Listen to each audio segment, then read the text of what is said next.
A lo largo de los años, al Perú han llegado personas de diversas culturas del mundo. Una de estas, la cual podemos apreciar hasta hoy, es la cultura china. Pero, ¿por qué vinieron? ¿Cómo llegaron? ¿Y cuál ha sido el rol que han cumplido en la historia peruana? A continuación, explicaremos la inmigración china al Perú en la etapa republicana. Según Carlos Contreras y Marcos Cueto, en la época de la independencia, el Perú lo tenía todo: la clase terrateniente ya constituida en costa y sierra, un derecho agrario de tipo señorial comunitario que volvía difíciles las transacciones de tierras, un territorio agreste donde la expansión de la frontera agraria era costosa, una ubicación geográfica alejada de Europa y una tradición de servidumbre en las relaciones laborales de ciudad y campo.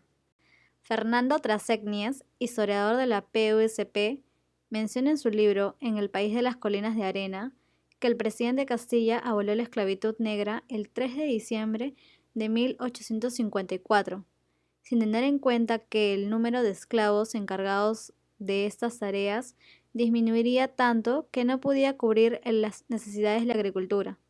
Por ello, el presidente de Castilla concede a algunos agricultores permisos para introducir colonos chinos, quienes se hicieran cargo de las tareas que tenían los esclavos negros. En el libro El Perú Republicano de San Martín a Fujimori, se expresa que a mediados del siglo XIX la proclamación de la libertad de vientres, el derecho de los esclavos a cambiar de amo, las controversias respecto al derecho de tutela de los amos sobre los hijos de sus esclavos y las continuas fugas de las haciendas originaron una seria de carencia de mano de obra en las plantaciones costeñas. El aislamiento, la hediondez del ambiente y el peligro de contraer la sarna que afectaba a las aves desanimaron a los peruanos para contratarse en estas labores. La inmigración china se dio como un remedio a la carencia de brazos y se necesitaba una solución urgente a partir del momento en que la agricultura comienza a restablecerse por la disminución de la inseguridad en el campo y el atractivo de los nuevos mercados que se abren para los productos peruanos de la costa. En el siglo XIX se encontraba bajo el gobierno de la dinastía Qing, quienes abrieron la economía del país al mercado extranjero, principalmente a la zona europea. Las principales exportaciones a estos países durante la época fueron el té, porcelana, seda y condimentos. Sin embargo, las relaciones comerciales impuestas por potencias como Gran Bretaña no condujeron a un desarrollo económico ni beneficioso hacia los habitantes chinos. La Primera Guerra Internacional de China se debió a la negativa del gobierno a importar y comerciar en el país el opio, una droga que Gran Bretaña exportaba. La conocida Guerra del Opio, que tuvo dos periodos, el primer conflicto desde 1839 a 1842 y el segundo desde 1856 a 1860, culminaron con la victoria de la potencia europea y con estragos de pobreza para los chinos, especialmente para el campesinado. Además, Montesquieu escribió: en la China son tan fecundas las mujeres y se multiplica tanto la especie humana que por más cultivadas que estén las tierras, apenas bastan para alimentar a los habitantes. Debido a ello, comenzó la migración china a países como Perú, en el cual creían encontrar una alternativa de supervivencia a la crítica situación por la que pasaban. Sin embargo, las condiciones por las que viajaron a Perú, como el trabajo, el salario y el futuro retorno, no se dieron de la manera que ellos esperaban. Como ya se mencionó, en el primer gobierno de Ramón Castilla, el Perú empezó a vivir una época de apogeo, debido fundamentalmente al ingreso de capitales provenientes de la venta del guano. Muchos de estos capitales permitieron el crecimiento del sector agroexportador basado en algodón y azúcar. Esto implicó que se necesite mayor mano de obra en las haciendas costeñas.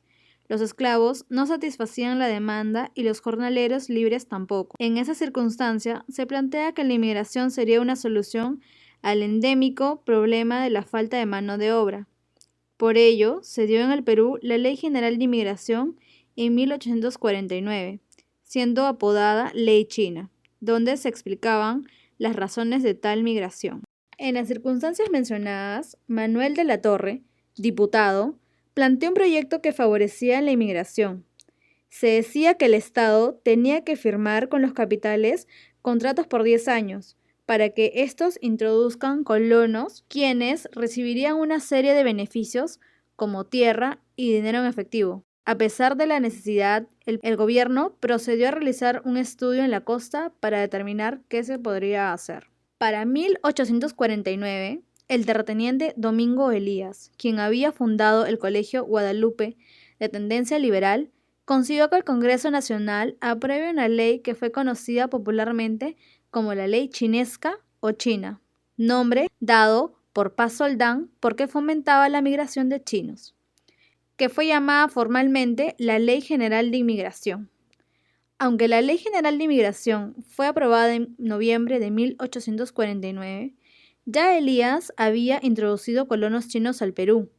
Luego lo siguió haciendo en forma exclusiva para Lima y La Libertad, debido a los beneficios directos que obtuvo con la ley mencionada. Las condiciones de los viajeros chinos no eran nada apacibles. Los barcos chineros fueron llamados barcos del infierno. Para 1850 se calcula que la tasa de mortalidad durante el viaje era del 33%. En 1854 murieron 47 de 325 inmigrantes culíes. El desprecio por parte de los tripulantes hacia los chinos desencadenó una serie de motines como el del Albert, que era una embarcación. Al llegar al Perú, los chinos tuvieron que desenvolverse en las distintas actividades que les eran exigidas en sus contratos. A continuación se proyectará un video en donde se mencionan las principales actividades de los chinos en el Perú. ¿Qué trabajo vienen a hacer, básicamente? Mira, en la primera oleada de los inmigrantes chinos hay tres grandes trabajos donde se destacan los chinos, la presencia china. Primero, la agricultura. Hay las grandes haciendas, por ejemplo, azúcar, ahí se ve las haciendas azucareras, la presencia de los chinos, ¿no? La segunda, en la construcción del ferrocarril. Uno cuando va por Infernillo ve una serie de epitafios, hay letras chinas. ¿Sí? Dice que los chinos grandes constructores de ferrocarril. Y la tercera actividad de esta primera oleada de chinos inmigrantes es el trabajo en las Islas Guaneras. Dice que el trabajo era tan dura que había chinos que preferían suicidarse a querer continuar con el trabajo en las Islas Guaneras. En el libro Herederos del Dragón de Humberto Rodríguez Pastor, el autor describe varias de las actividades en que los chinos se desenvolvieron cuando llegaron al Perú, y esto corrobora lo mencionado en la entrevista. En la agricultura, ellos trabajaban en las haciendas, se dedicaban al cultivo y extracción de la caña de azúcar y algodón, los cuales eran de gran demanda internacional. Durante los 8 años que abarca la firma del contrato, debían realizar cualquier tipo de actividad que se solicitaba y en compensación por sus servicios recibían un peso semanal, alimentos, frazadas, vestimentas, viviendas y medicinas. Sin embargo, las viviendas eran galpones en los cuales eran encerrados y las sanciones por incumplir el trabajo eran severas, ya que incluían látigos, grilletes, cárcel y otra clase de castigos que los hicieran escarmentar. Asimismo, cumplieron un rol importante en el periodo del boom guanero, ya que los chinos eran quienes extraían el estiércol de las aves de las islas. Se estima que hasta 1853 el 15% de los chinos culíes que se encontraban en el Perú se dedicaban a la extracción guanera. Por otro lado, la tasa de mortandad hasta ese año era de un 6%, ya que, como se menciona en algunos archivos, se reportaban casos de suicidios y muertes por las condiciones en las que vivían en las islas. La duración del contrato de trabajo para dicha actividad era de 5 años. Además, en la construcción de ferrocarriles, fueron mano de obra con contratos similares a los de la actividad de agricultura. Los chinos participaron en algunos de los tramos de obras de Henry Mates. Ejemplo de ello es el ferrocarril de Lima a La Oroya y la vía de Chimbote a Huaraz.